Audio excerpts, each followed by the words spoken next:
Jerman Nazi, bahasa Jerman, NS-Staat, adalah nama umum Jerman antara tahun 1933 dan 1945. Ketika Adolf Hitler dan Partai Nazi NSDAP yang ia pimpin menguasai negara dengan sistem kediktatoran. Di bawah pemerintahan Hitler, Jerman diubah menjadi negara totaliter, dan hampir seluruh aspek kehidupan dikendalikan oleh pemerintah. Nama resmi negara ini adalah Reich Jerman sampai 1943 dan Reich Jerman Raya dari 1943 sampai 1945. Jerman Nazi juga dikenal dengan sebutan Reich ketiga, Drittes Reich, yang berarti kekaisaran ketiga, dengan kekaisaran Romawi Suci tahun 800 sampai 1806 selaku kekaisaran pertama dan kekaisaran Jerman tahun 1871 sampai 1918 sebagai kekaisaran kedua. Rezim Nazi tumbang setelah sekutu mengalahkan Jerman pada bulan Mei 1945, mengakhiri Perang Dunia II di Eropa. Hitler ditunjuk sebagai kanselir Jerman oleh Presiden Republik Weimar, Paul von Hindenburg, pada 30 Januari 1933.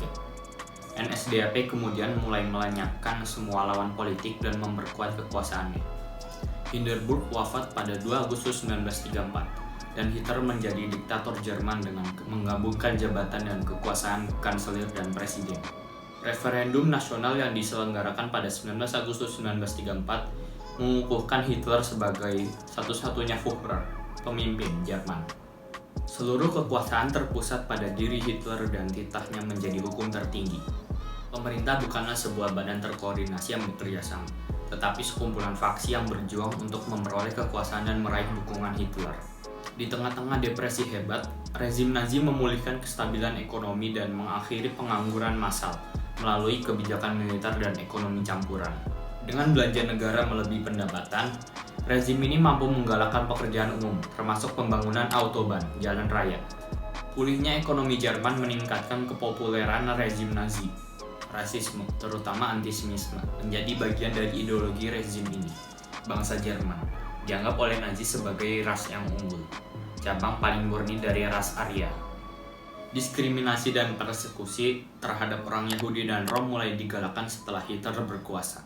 Kamp konsentrasi pertama didirikan pada bulan Maret 1933. Yahudi dan kelompok lainnya yang tidak dikehendaki dipenjara, dan kaum liberal, sosialis, dan komunis dibunuh, dipenjara, atau diasingkan. Warga negara dan gereja Kristen yang menentang pemerintahan Hitler ditindas, dan banyak pemimpin agama yang dipenjarakan. Kurikulum pendidikan difokuskan pada biologi rasial, kebijakan kependudukan, dan wajib militer. Kesempatan karir dan pendidikan bagi wanita dibatasi. Rekreasi dan pariwisata diselenggarakan melalui program Kraft Durchfrut, dan Olimpiade musim panas 1936 dimanfaatkan untuk memamerkan Jerman di panggung internasional.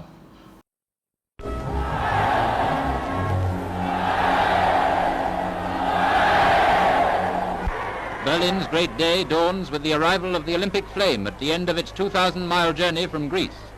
And meanwhile, a packed stadium and flag-draped cheering streets greet Chancellor Hitler on his way to perform the opening ceremony.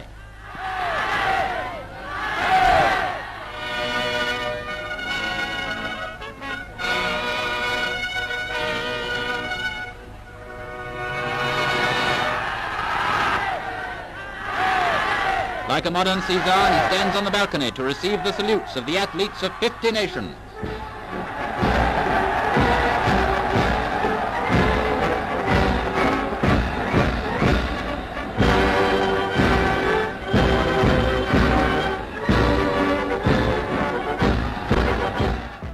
Menteri Propaganda Joseph Goebbels memanfaatkan film, rapat raksasa, dan orasi-orasi Hitler untuk mempengaruhi opini masyarakat. Pemerintah mengendalikan ekspresi artistik, mempromosikan bentuk arsitektur dan kesenian tertentu, misalnya arsitektur neoklasik, dan melarang atau membatasi bentuk lainnya, seperti seni langgam modern atau abstrak. Rezim Nazi mendominasi negara tetangga melalui ancaman militer pada tahun-tahun menjelang Perang Dunia Kedua. Jerman Nazi melayangkan permintaan wilayah yang semakin agresif, mengancam dengan perang jika hal tersebut tidak dipenuhi. Nazi menguasai Austria dan hampir seluruh Cekoslowakia pada tahun 1938 dan 1939. Jerman menandatangani fakta non-agresi dengan Uni Soviet dan menginvasi Polandia pada 1 September 1939, memicu Perang Dunia di Eropa. Pada awal 1941, Jerman telah menguasai sebagian besar Eropa. Reich Komisariat mengambil kendali atas wilayah yang ditaklukkan dan pemerintahan Jerman ditegakkan di Polandia. Jerman mengeksploitasi bahan mentah dan tenaga kerja, baik di wilayah yang diduduki maupun di negara sekutunya. Einsatzgruppen membentuk skuad kematian di wilayah yang diduduki Jerman untuk melakukan pembunuhan massal terhadap jutaan Yahudi dan kelompok lainnya yang dianggap tidak dikehendaki oleh negara. Jutaan lainnya dipenjara, dipekerjakan sampai mati, atau dibunuh di kamp pemusnahan dan kamp konsentrasi Nazi. Genosida ini dikenal dengan sebutan Holocaust.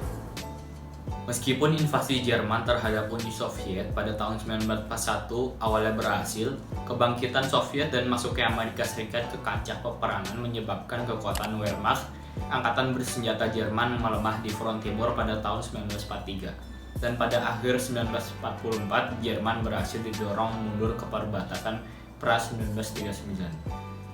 Pengeboman udara berskala besar terhadap Jerman meningkat pada tahun 1944. Dan kekuatan poros dipaksa mundur ke Eropa Timur dan Selatan. Setelah sekutu menginvasi Prancis, Jerman dipukul mundur oleh Uni Soviet di timur dan oleh sekutu lainnya di barat. Hitler menolak menyerah, sehingga perang terus berkobar dan menyebabkan kehancuran besar-besaran infrastruktur Jerman dan bertambahnya korban jiwa pada bulan-bulan terakhir perang. Dan pada akhirnya Hitler bunuh diri pada 30 April 1945 dan Jerman menyerah pada 8 Mei. Sekutu yang memenangkan perang mempelopori kebijakan denazifikasi dan mengadili pejabat Nazi yang masih hidup atas kejahatan perang dalam pengadilan Nuremberg. Oke, sekian teks cerita sejarah yang dibawakan oleh saya. Apabila ada salah kata mohon dimaafkan. Wassalamualaikum warahmatullahi wabarakatuh.